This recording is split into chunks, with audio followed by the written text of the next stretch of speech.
ধন্যবাদ এবং স্বাগত জানাচ্ছি আরেকটি ভিডিওতে। আজকে কথা বলবো বর্ডারলাইন পার্সোনালিটি ডিসঅর্ডার, এর থেকে যে সফলতা এসেছিল সেটি নিয়ে।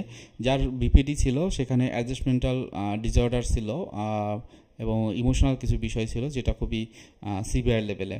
সো এর সাথে পুরো সেশনগুলো কন্টিনিউ করা যায়নি, মাত্র 5টা সেশন হয়েছে এবং সেই সেশনে তার যে ইমপ্রুভমেন্টের জায়গাটা এবং তার যে স্ট্রাকচারে সে হলো সেশনগুলো নিচ্ছিল সেগুলো নিয়ে কথা বলবো। তার সফলতার জায়গাগুলো আমি বলবো।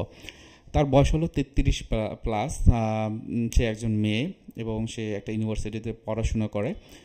তার ভিতরে যে যে মেন্টাল ইস্যুগুলো সেগুলোকে নাম দিয়েছিল বর্ডারলাইন পার্সোনালিটি ডিসঅর্ডার, আপনারা অনেকেই জানেন।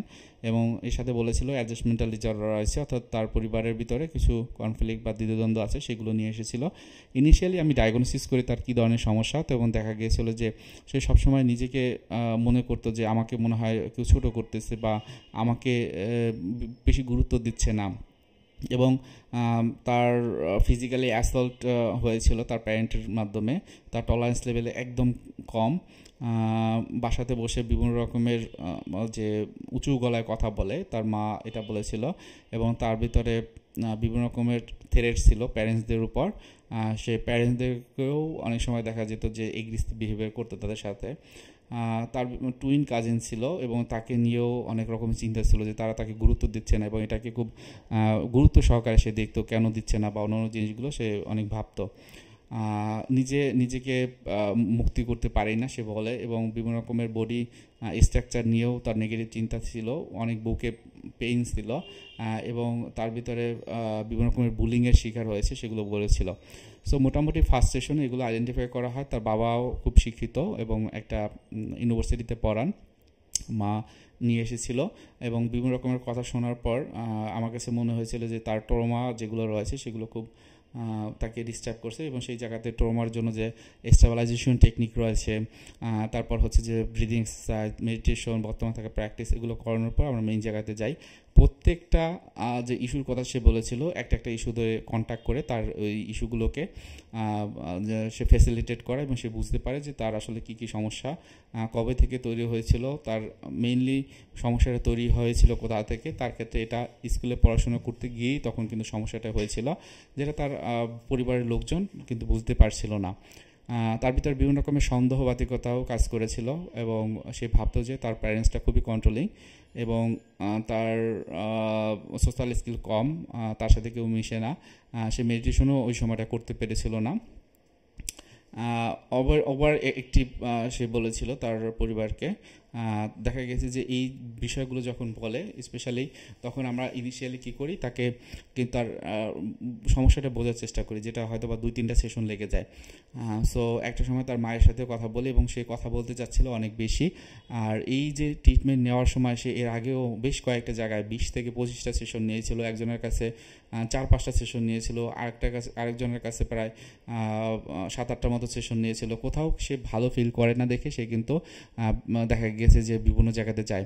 এখন আমার কাছে যখন আসে, আমার কাছে 5টা সেশন হয়েছিল, এবং প্রাথমিক পর্যায়ে এটা যখন শুরু হয় সে কিন্তু আগের থেকে অনেক বেশি ভালো ফিল করে, এবং সে শেষে কিন্তু শেয়ারও করে যে আগে যে সেশনগুলো নিয়েছিলাম তার থেকে তুলনামূলকভাবে অনেক ভালো আছি। সো এরপর হচ্ছে যে হঠাৎ করে সেশনগুলো বন্ধ করে দেয়, এবং এই 5টা সেশন পরে আবার বেশ কিছুদিন পরে আসে, এবং সেই সময়টাতে সে বলেছিল যে আসলে সেশনগুলো যে বন্ধ করে দেওয়া হয়েছে এটাও তার একটা এফেক্ট ফেলেছে, কিন্তু ওই সময়টা সে ভালো ছিল।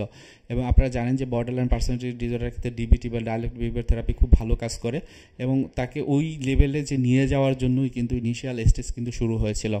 সে এই যে ডিবিটির ক্ষেত্রে দেখা যায় 4টা বা 5টা ফেজ থাকে, এবং প্রত্যেকটা ফেজে প্রায় 5টা বা 6টা করে সেশন দরকার হয়। তার ফার্স্ট সেশনেই কিন্তু তার যে স্টেবিলাইজেশন বা মনটাকে শান্ত রাখার বিষয়গুলো নিয়ে কাজ করেছিলাম। তো ওই জায়গাটাতে যখন সে একটু শান্ত হয়েছিল, তার পরিবারের যারা অন্যরা ছিল তারাও কিন্তু একটু শান্ত ছিল, এবং তার মায়ের সাথে যখন কথা বলা হয় তারাও কিন্তু একটু শান্ত ছিল, এবং পরবর্তীতে মনে হয়েছে যে এটা আমরা ম্যানেজ করতে পারবো, এবং পরবর্তীতে কিন্তু তারা আর আসেনি। অনেকদিন পর আসার পরে যেটা বলে যে তাদের এই সমস্যার কারণে তারা আসতে পারে না, তারা কিন্তু এর পরবর্তীতে আবার সেশন শুরু করেছে। পরবর্তীতে হয়তো আরও সেশন হবে।